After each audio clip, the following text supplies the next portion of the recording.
So welcome back to Fireside Chats, the premier tattoo education podcast for the world. American males. Well, we'll say American males between the ages of 1 and 101. 16. No, I guess we could probably talk to young people trying to get them tattooed. Yeah, we gotta give them the tattooing. Don't start too young. Don't handcuff yourself. No, don't get tattooed by your friend. Wait. Yeah, wait until you're 18 and you can get a real tattoo. You don't have to get one in the kitchen. That's right. So today, what are we going to talk about? To get on track, today we're going to talk about cover-ups. Speaking of, don't get tattooed in the kitchen. Yeah, that was a good segue. Yeah, unintentionally. That was good. So this is a two-part series. Did you know this is a two-part series? I think we discussed it. We could talk about one. We can talk about it in two different ways, and I think it never really expound on it. I think we can go for a while on either one. Yeah. Did you pick one though? I think today. So it's a two-part series. The first one is going to be from the standpoint of the person that needs the cover-up, the client. Next week we're going to do one from the artist standpoint. I think that's good. I think we could probably talk enough. Like, if you're just thinking about it, and it could be cover-ups in so many different ways. I guess we've kind of hinted on other ones like scars, bad tattoos. Yeah, I think we'll probably hit back on that. Discolorations. I was kind of thinking I was kind of thinking the scar, as far as the technical stuff, would be more in the artist side of it. So like dealing with the scars, because we'll probably get into it. Well, I was trying to. I hate to say dumb this one down, but to make it simple enough so that someone who has no art background can kind of get an idea of what they should be thinking conceptually, imagery-wise, for what might be a good cover-up. Because I can't tell you how many times people just think that they need something black to do a cover-up. Dark, black, tribal. A lot of people come in with they want tribal. I don't know why. Like, they don't even want it. They're just like, can you just fill it with a black whatever? I just want it going. Ivy came in, or I guess Vanessa came in with one the other day that was some girl, it was online of course, that had just filled over a portrait with a big black square. Yeah, I've seen that. Black square, yeah. Which I would never do. I mean, I think it's a horrible idea. But a lot of people think that's their option, and if you end up with an artist that is not willing to put any... That took forever. A long time to fill that. I mean, it was huge. It was at least 5 by 5. Looked terrible. It was a perfect square. And it was on her shoulder blade. Yeah, it was on her shoulder blade, so it was a perfect square that looked like an imperfect square, to say the least. Yeah, because your shoulder blade moves so many different ways, it just would always never be straight. So anyway, so what to think about? Let's avoid that. Let's hope. I think that probably steps right. Don't go into like rash reactions like, I need to do it right now. I need to get this thing covered up right now. Take your time. You're probably going to get one more chance. Maybe at the extremes, depending on what your thing is. Maybe you can add on or do stuff, but you're going to get one more chance to probably cover this, and so covering up becomes far more complicated and far more expensive and far more real estate that you're having to give up. I normally tell people too to remember from our point of view. I tell people I'm going to have to double the space. I was saying like covering up a cover-up. So give your first cover-up. Right. Give your first cover-up all the time and attention that it needs, so that you don't have to cover up your cover-up. Because when you get to that third time around, it's going to be bad news. You're going to give up a lot of real estate. It's going to be expensive, complicated. And I've had to do a couple like that. I'm thinking instantly about one that I did with a big Darth Vader head over the top of it. It was knocking out what was a cover-up of a cover-up. But that, again, I had to go dark. I had to, really eke out highlights and stuff. Just blast the hell out of it. That's not an option you really want to go to. That's not you have to. Yeah. So your cover up. You should really give it some time, give it some effort, really think about what you want. I would say have a couple of choices in mind too. Don't go with your first instinct. Often, I say something animal, vegetable, mineral, call anything, but don't do like portraits. Portraits are really hard to do as a cover up. I don't really like them. There are plenty of things. Any kind of figure, it's very hard to like put a lot of texture or other things into enough to really work well as a cover. Yeah. Let's do this. Let's start with someone. Let's say you have whatever, you got your husband's name or your wife's, your spouse's name, and you're divorced now, and it's something fairly straightforward. It's not huge, and it is black, but it's not huge. The first thing I would say is think about what you like. What would you like to have on you? Not what will cover this. Because if you do your homework and you end up with an artist that's competent and that will work with you, they'll help you to get something that you like that can cover that. Don't assume that you have to have a black bar over that, or you have to use tribal. On the other side of the spectrum, don't assume that we can put flesh-toned ink into your skin and get rid of it. Remove it. Right. Yeah, we don't do laser removals. It's white. I mean, it does, I guess, sometimes knock some darker stuff down, but it does not get rid of it. No. Black is the hardest thing to get rid of, and unfortunately, a lot of people get names in black. Yeah. We've talked about that. We've tried to talk people into getting, them in colors. It's much easier. It's easier to get rid of. And that's one of those, smaller, not getting black it all. That scroll out in the middle of a design. Definitely, and that's one of the easiest things, actually. I think sometimes just linear line work is probably easier thing to get rid of. Mm-hmm. It's when people get really nicer fonts and they start to have a good thickness and line weight to them, and they take up whole arms and stuff. It becomes a little more. It's a little harder to cover, but again, it's trying to talk that person into I usually need to double the space. I need if it's 2 inches thick, I need about 2 inches on either side of it. If it's an inch thick, I need about an inch on either side of it, just to be able to have a little bit of skin to work the design through. I tell people that I need to be able to hide that in the shadows of something else. So I explain it in the sorry. I explain it in a way that what I want what I want you to think of is I'm not so much covering this thing as I'm distracting people from seeing it. Yeah. So whenever I sit down to start a cover up, I tell people look, you and I will always find this tattoo. We'll always see that tattoo because we know exactly where it was. No one outside of us will, and the reason is I want to try to hide it. I want to distract from it. If it's in the dark recesses here and I've got a big shiny object here, then what I'm basically saying to every viewer is hey, look at me right here. Instead of here's my dark cover up with the tattoo. Here is the background, the muted tones that really pop this out. So I'm really distracting people more than I'm covering. That's the way I think of it. I mean, of course we're covering it, but it's more effective that way. So, like you said, animal, vegetable, mineral. I like things that are organic because a lot of times, and I'm sure some of this is going to overlap because we're going to talk to on the artist side. We're going to talk the same kind of stuff, but we'll probably get a little more technical. But it never fails for me that I will lay out a design that I think is going to work perfectly. I lay my stencil, and I always have to draw in to make a curve cover just right. So that's why when you use something organic, you have so much more of an advantage than something that's really structured. And I think that probably does go more into the artist side. Maybe next time we'll talk about it, because I think it's the same way of often you're going to find that if you're laying the stencil into a cover up, if you already this is, I think, going into it again, it's if you're really drawing it to the design into the actual piece, so that you're making minor movements and often using some of the linear work that's already there and then shading out other parts of it.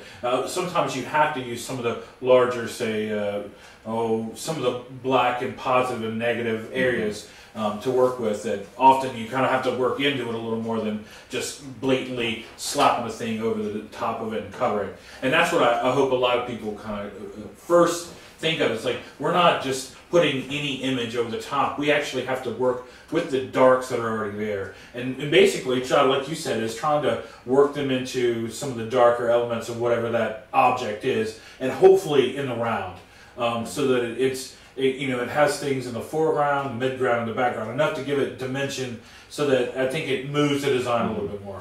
And so often, trying to ask people, well, what should I look for in it, is something that has some dimension to it, so that it's not just flat imagery. And that's why the first thing I would say is get away from something that already is not basic black or tribal. even if anything that puts it in dimension, I think would be a good start. And then think of the things that you really love, and that's why I was like, maybe have some options. Don't just go with one idea and it's like, I've got to get this on me or I won't be happy.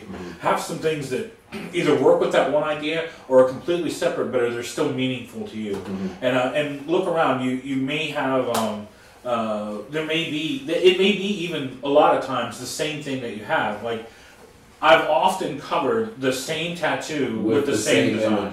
And it's a nicer version of the same. A nicer version. Covering a larger panther version, with a panther was a great better example. panther, a better cat, or something on the arm that really can, I mean, it can be arm or leg or whatever, but lends itself to the space. Like, just the other day, me and Vanessa were talking about, she had to cover this really large eagle on a guy's lower arm, and he wanted to basically make a scene out of it, but he still wanted an eagle with something maybe with like a flag, something really and putting it into basically a larger portrait from the side, putting it in dimension and working with just the darks on like the bust part of the eagle, knocked out all of his other one, and still had a nice beautiful head and still enough room for a flag. But that's kind of one of those things. It's like, you've already got half of your arm done, and you really want to probably do like a half sleeve cap, is to basically work big and knock out the darks with something that's already dark.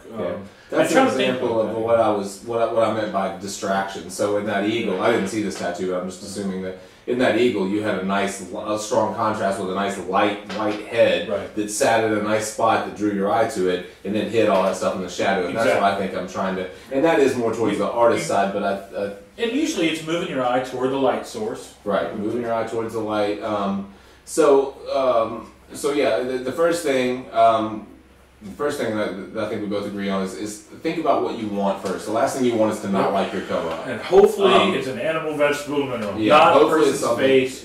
Not hopefully something organic and that you can manipulate easily. That can be manipulated at the last minute, that you can make changes into. Because the thing about cover-ups is there is no one way to do a cover up. It's not like there's a right and there are plenty of wrong ways. There are plenty of wrong ways, but it's not like there are no hard and fast rules. It's something that you need to look to a very seasoned artist for, first off. So whoever did the first tattoo that you're trying to cover, if you don't like it because of the quality, do not go back to that person. Hopefully, it really takes a seat. You need a lot of artists don't like to cover their own work anyway. No, they don't, and if it's poor quality that was the problem, and not just that you don't like the subject matter, it was your ex-husband's name or whatever. If it's poor quality that was the problem, that artist is not going to be competent enough to pack color in solidly enough to really pull that color. It really takes an experienced, from a technical side, an experienced artist to pull off a cover-up well, in my opinion. You can't wash in cover-ups. Yes, and there may be some artists you come upon as well, though, that can look at your work and actually maybe make it cleaner, and you don't, maybe, like I said, if it's the problem with quality, maybe you don't need to cover up. Maybe you just need someone to clean it up. That's a good and point. Often what will happen is that you'll get someone that will do, like you were saying before, they'll be drawing back into the imagery to make it more like theirs, and there will probably be a little bit of half cover up, half clean up, where you're working off the edges, you're probably expanding or playing with some of the elements that aren't good, and then that takes I think probably a talented artist as well. Someone that can tell you what they can do with what you have. If it's just a problem with imagery and not just a matter of like I just got to get this covered. I mean, that may be part of the thing too. It's like maybe listening to the artist enough to get their, hopefully, their opinion on one or the other.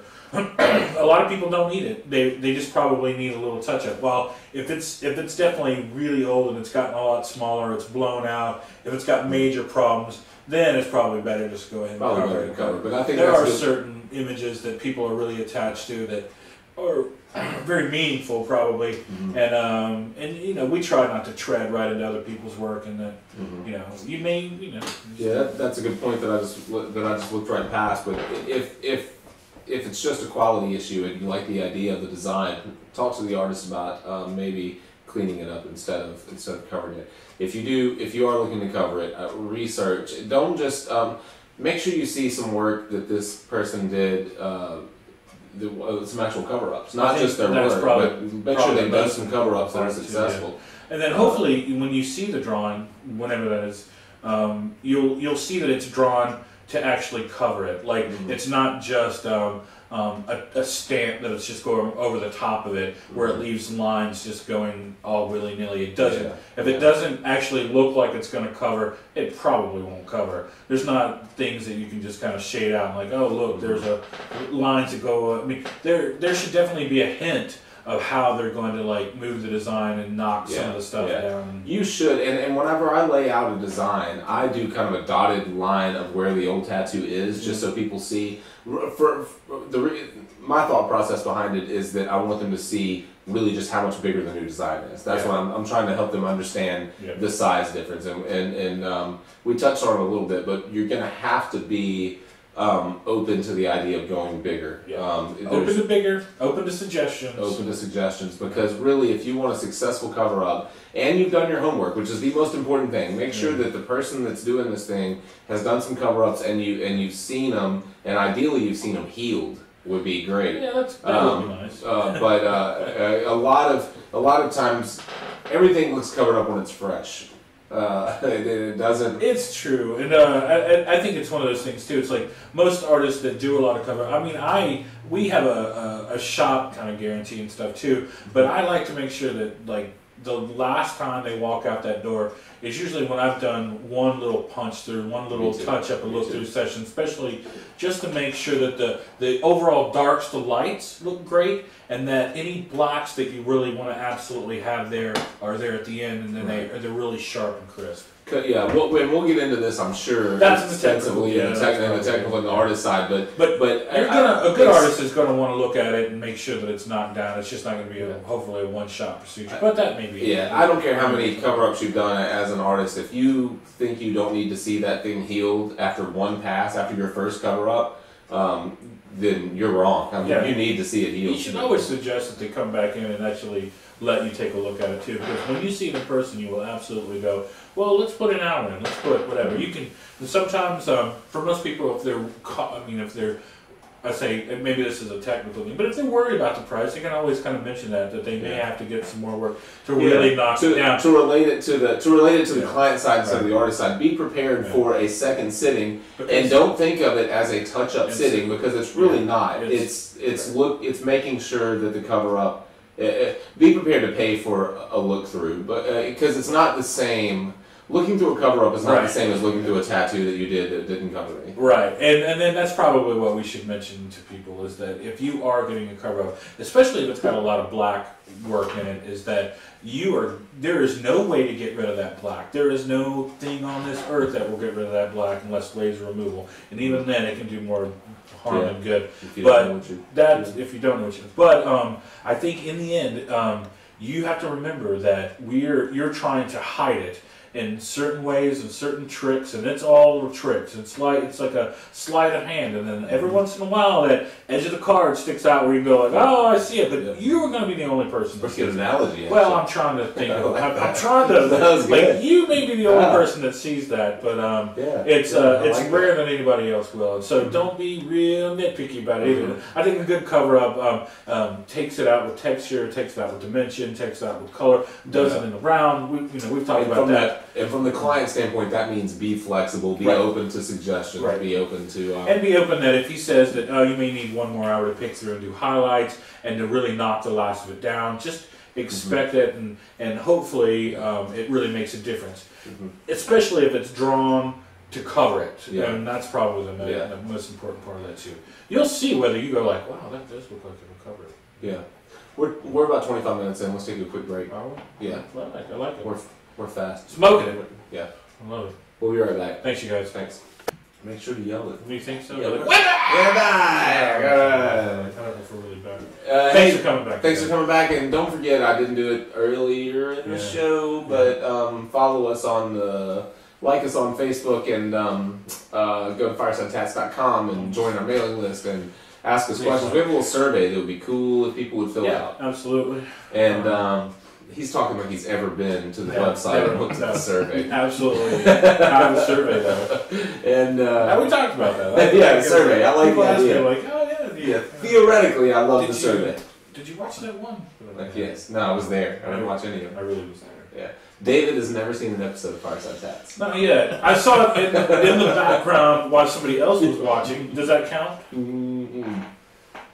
No. Yeah. Well, what's the most offensive about that is that you don't have any opinion on my editing skills. I'm really starting to develop them. Well, I've definitely seen what you've done with the music part. I've definitely seen what you've done with the intro and the logo, which I absolutely love. I mean, what else could you mean? Editing. I mean, as long as I think, I don't know what. I'm also like. It's one of those things like you never really know what you sound like. You just have to wait, and then you hear yourself. Yeah, like, who is that jerk? Who's that guy talking? Wow. It's like, oh wait a minute, that's me. Yeah, it's. I always think I'm so rarely stoned when we film these. Why do I always sound like I'm drawing out my voice like Matthew McConaughey? I think you've got that. It's that. I think you getting in front of the microphone. Yeah. You get the NPR thing.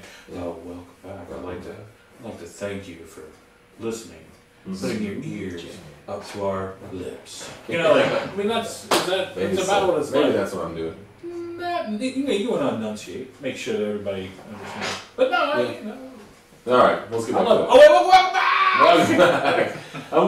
Let's go back through what our first segment here, and just to hit a couple of bullet points. Cover-ups. So we're talking about cover-ups, so we don't get too technical or rambly, or I'm sure rambly is a word. Let's do this. So the first thing, if you're looking at having something covered up, I would say think about what you would actually like. The last thing you want is to not like your cover up. Even if, no matter how well done your cover up is, if you don't like the subject matter, if you settled on a subject, well, it wasn't a successful tattoo, and you want something that you want to look at every day for the rest of your life. But be flexible. But secondly, be flexible. You cannot have probably exactly what you want. If you have, bullet point 3, done your homework and found a good artist reputable artist that's done a lot of cover-ups, and you've seen their cover-ups and you've met with them and done a consultation and you feel like you're compatible, be open to what they have to say, because they frankly just know more than you do about how to do this. And it may take more than one trip to actually talk to them and get to talk to them, get to a place where you're both compatible and both happy with the design. Yeah, on the same side. In the same breath as saying be flexible. I mean, know what you actually like. You don't have to take the first thing that comes through. Right. I generally draw a couple of times for cover-ups. I draw more for cover-ups than I do for tattoos that aren't cover-ups. I mean, because usually I'm drawing to the cover-up and the person's like, and I'm not even thinking about what they may not like about what I'm doing, and then instantly something pops out to them and they're like, man, what's that big shape? I'm like, well, that's where the cover-up says, so I don't really like that. Okay, well, let's just change the composition a little. Let's find something else that works. So while you have to be flexible, you don't have to completely give in. I mean, you can have some say-so on what and where things go, but I'd say be flexible enough that the artists really, if they're really confident with doing cover-ups, they know what they're doing. They know why it's going to do a certain thing. Often, you shrinking the design 15% can actually make can be a problem. You turning the head or doing something kind of crazy to the overall design, it may not work. And so I say let sometimes the artists have a little give in it, and I think it'll be better off for it. There may be things you really want to see, but if in the end they think that may be better for another place, take that as a real. Take it to heart. If it doesn't work, it doesn't work. Yeah, we've talked about cornucopia tattoos and people that want to get every idea they ever had in a single tattoo and don't. Right. Obviously you don't want to take that approach. If something just doesn't work in the cover up and you've selected an artist that you're comfortable with, take their word for it. Be prepared for more than one sitting. Yep. Everyone wants to look back through their cover ups when they're healed. Yep. Be prepared to give up more space. Need it. You gotta have it. Yeah. You cannot cover a tattoo with a tattoo the same size. Very rarely. Unless it's a hand-poked really janky little tattoo. Yeah, I'm throwing that in because of textural stuff like scars. Like we do a lot of tummy tuck scars and other stuff, and people instantly go like, "Oh, I just want a little vine over the top of it." And it's like, well, that is a horrible idea because it will just, you think you're accentuating it, you think you're covering it, and it does neither. We had that. If you guys listen to this show regularly, we had an episode where someone called in, or not called in, but sent a question not long ago about having some scars and wanted to know about if they could be covered or whatever. And go back to that episode if you haven't heard it, But scars are a complete crapshoot, especially when they're keloided or raised, whether or not they'll hold color at all. And it has nothing to do with the competency of the artist or how well they can put color in. Sometimes your skin just makes a decision, and it's not going to... Definitely, sometimes we're talking cover-ups and maybe, more about an old tattoo than say scar. That would be... Although, in the same breath, a lot of old tattoos are scarred, and we're going to talk about that more from the artist in the second episode with artists and how you might deal with it. Because I am, just to touch on that a little bit, in my experience, and I've seen a lot of cover-ups by people that probably weren't prepared for what they were taking on, and one of the biggest mistakes that I see is not allowing for scars, where they've done a cover-up and I can see the entire tattoo through it, not because they didn't cover it well, but because I see the texture of the old tattoo. And I think that probably goes into the technical part too, is like learning to not put large fields of color over things that are scarred already, and that can be with anything. Working with it as a textural aspect can really make a difference in getting rid of texture like scarring already. There are definitely ways that you can work with it without having to make it into a huge flush field. It's obviously very I would say very obvious. And that goes back to what David was saying, and I've heard him say it 100 times to his clients: animal, vegetable, mineral. You need something that you can pull off of. Especially when you have things like scarring or really heavy blown out lines or things that you just can't ignore, things that you have to work with. The thing from the artist standpoint with a cover up, if you're doing it right, is that you're really trying to not battle against the old tattoo. You're trying to work with the lines of the old tattoo as best you can. So that's why the client needs to be flexible in the way that it's laid out, especially because we kind of have to work with the lines that are already with the marks of the old tattoo. And I think a lot of people, this may go back to maybe how people see their own tattoos too. It's like you don't really have a good idea of what your tattoo really looks like sometimes too, or where it is, or why we have to use more space too. It's like maybe have a friend of yours take a photo and I often find that by drawing it on paper when I'm actually starting the cover up, just to show them how much space I'm really taking up already. Gives them a better idea of why I need a little more to do it. It's like, especially in some really unusual places, like we have a real problem with people actually putting designs on not centered, where they later kind of no man's land kind of spaces. It's not up on your deltoid. It's not down centered. And then having to cover those and then center the image. And that goes into it. To make a note, we definitely need to address that from the artist standpoint of assuming I'm in the middle of a cover up right now, and luckily it's a forearm cover up that's tribal, that's about this big, but I'm doing a full sleeve. And so that makes it a little easier. But I thought I knew how I was going to cover it, and I laid the stencil of the cover up part.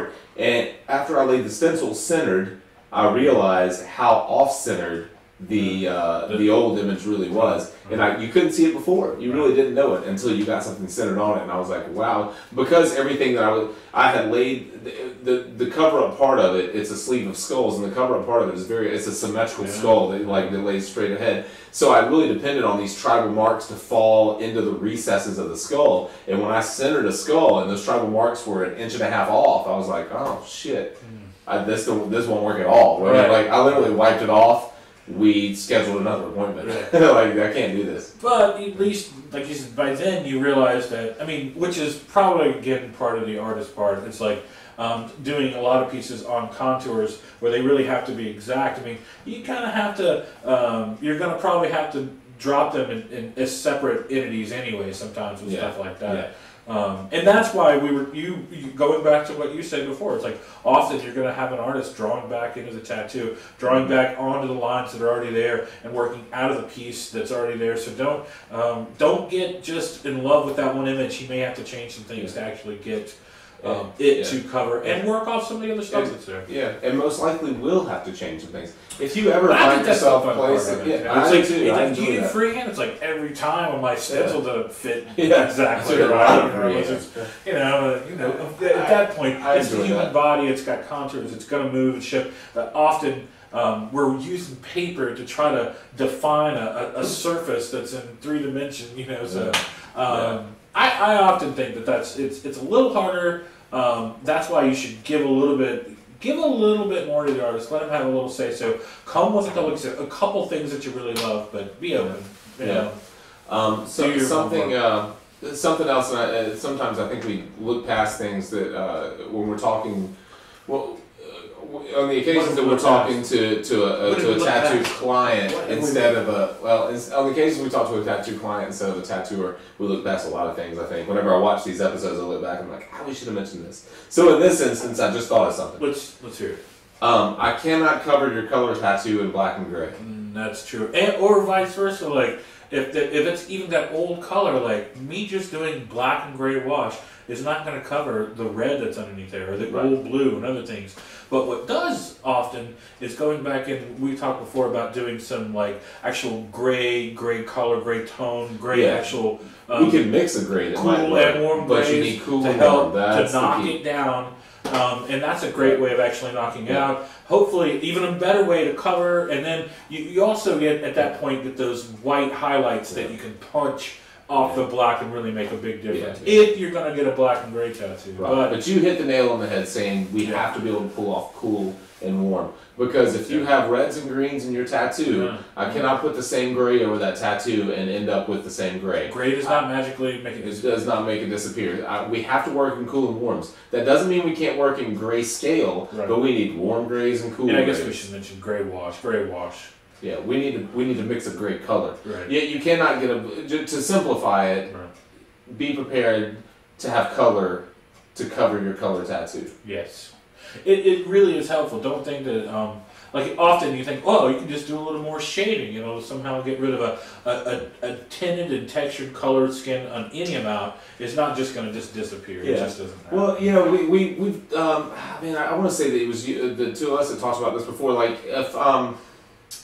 if I have a black, if you give me a finished tribal black tattoo, I won't give you a tribal. Give me a tribal black tattoo and let me pack a green over it. I can tint that black to green, tint it. Even though it's black and I'm using a lime green. I can't make it green, but I can tint it. And when you look at it, especially if you saw it against a red, you would see that that's a cooler tone or a greener tone. Yep. And so even though even if all the color area is going to be covered by black, you're still going to see the subtle differences. Yeah, and I think a lot of people, when they'll often say like, I just want I don't know if you've had this, I'm sure you had this, where people come to you and they say, I just want a little color. And they're very non-specific about little color. And I think that's probably what you could get away with doing it, is like, there are colors that go to gray often too, that, I love purples, lilacs, and stuff that already kind of go to a gray tone or very mid or even wash and help just give a little bit of tone and texture to certain things. And we've always talked about black and gray pieces. Like if you're going to have tribal, you're going to have some, like red helps punch different areas as much as white does. And so if you want to go, say, to just black and gray pieces, often just remember that gray can mean gray tone, gray color, your cool and warm grays, and hopefully you'll find that you'll get a lot out of that as well, and it'll be a better cover up, not just thinking that or what we've seen some of these other the silverbacks that have those weird green tints or the fleshy tints, that kind of that irritated look. There's definitely some tones and textures you can put in there to help get rid of it too. But if you got a color tattoo, please think in color. Or really expect to have a little bit more work just past that first black and gray wash. effect. I tell a lot of people, with just gray wash, I could probably get rid of about 85% of a tattoo.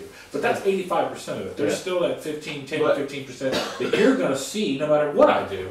Yeah, that makes it sound easy, though. You're not getting rid of it with gray wash. You're getting rid of it because you know how to design to get rid of it. That's true. That's true. But it's like you said, manipulating. This probably goes to the artist tune, but manipulating the image and then treating like it is still part of the overall, say, bulk of the positive and negatives that's really there. You just can't. Like maybe I have another. You can't just blink your eyes and make it disappear. Think of it more as like, when you're looking at clouds and you're kind of like getting a little hazy look to it, and you're seeing the darks and negatives, and those clouds are becoming shapes and forms. It's the same thing. Mm-hmm. You're often having to do that with the darks and lights of the tattoo that you're doing.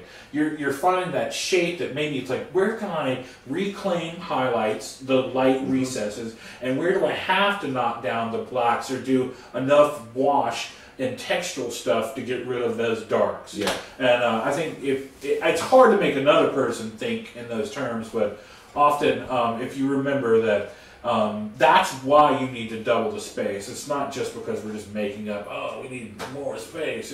You really need to create a light to the dark that you have. And if your tattoo is very dark, you're going to need some light. And that's why we have to double the space. Yes.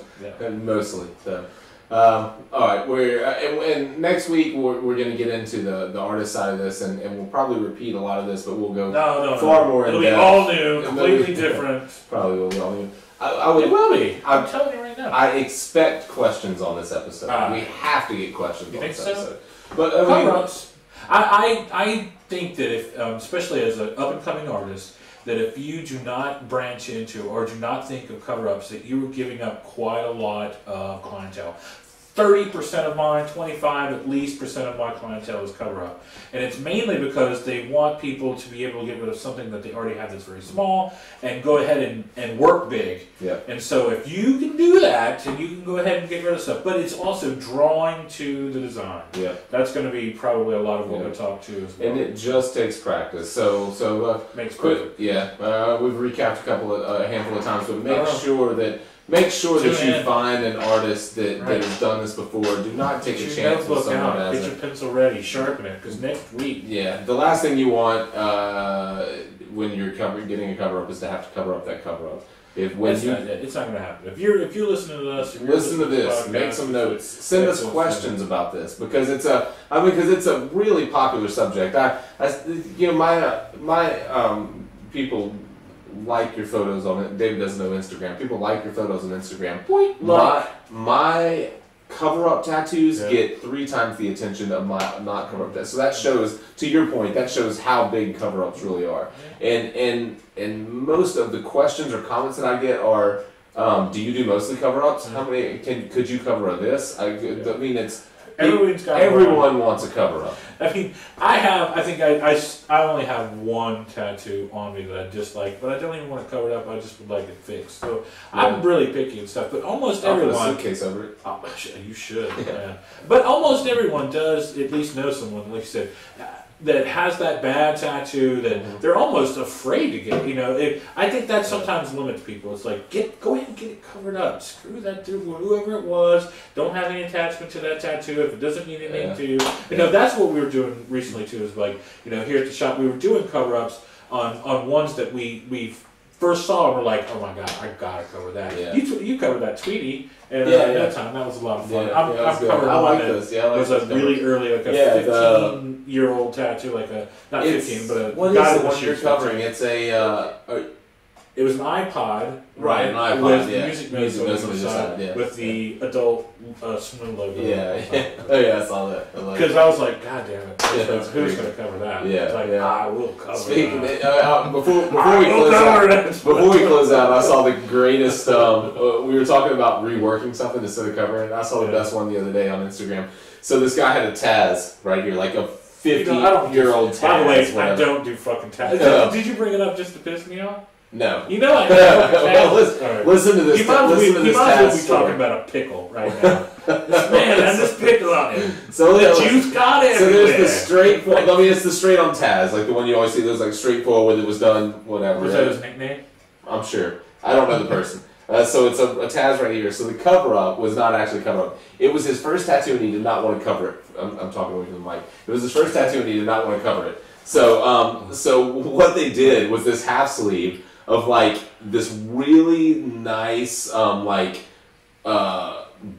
Taz's bedroom, right? So it's like all gold, kind of filigreed kind of stuff. And there's a real Taz, there's a new Taz in the way foreground now. There's like pop collar, his hair's all done nice, it like looks really good. He's like his teeth's all shiny, all that kind of stuff. And the old Taz is like an oil portrait of him on the wall. So he just framed it on the wall. They reworked it so it was like a little Taz, and then the new Taz, he's like standing in his bedroom with like a velvety kind of robe, and his hair's all done. He's like the billionaire Taz who had a oil portrait on. So it's beautiful. Yeah. It's so well done. Beautiful. Well, I mean, even though I do hate Taz, I'll be honest, but I think it goes back into the thing that we talked about earlier, that it's like covering the same whatever that object is with the same thing, but a better version. Yeah, that's a good example. So then, boom, you're not changing it much. You're pinning it to a wall. You're putting it in a portrait. You covered a monkey with a hammer with a monkey with a hammer. Right. That's like covering an eagle with an eagle. I've covered a lot of things with the exact same thing. Yeah. Often, it's not a bad idea if someone does it right, but they're going to need probably some size and space. Yeah. And stuff. We're going to get into that on the artist episode. All right, we're an hour in. We got to go. Thank you, guys. Thank you again. Again, don't forget, like us on Facebook, subscribe to us on iTunes, and leave us 5-star review and comment. Because we're worth it. Follow us on the YouTube, Twitter. Just type Fireside Tats. There's no other Fireside Tats. We're the only one. We're it. We're the one. And whatever pops up, just like it and star it. And we appreciate it. Yeah, we really do. Thank you, guys. And if you need any, questions answered, which we'd love to do. Love to. Twitter's a good way. Facebook, whatever. We check all of it. And I bet next week's is at least as long as this one. Probably so. No, I'm thinking it's a good subject. We may revisit it in the future. Yeah. So and maybe do some actual instructional things. I think that's what we've been taking some photos and been doing it recently. I think it would probably behoove us to go ahead and throw some online with it. Behoove. Yeah. All right. Thanks, guys. Have a good night. And happy St. Patrick's Day. Happy St. Patrick's Day. Then he didn't mention his friend who brought this. Thank you to Sam Tinkler who brought Great Lakes Dortmunder Gold. Thanks, Sam. That was really nice. Appreciate it. Okay. Good night. That's it. Good night. Y'all have a good one. Yep.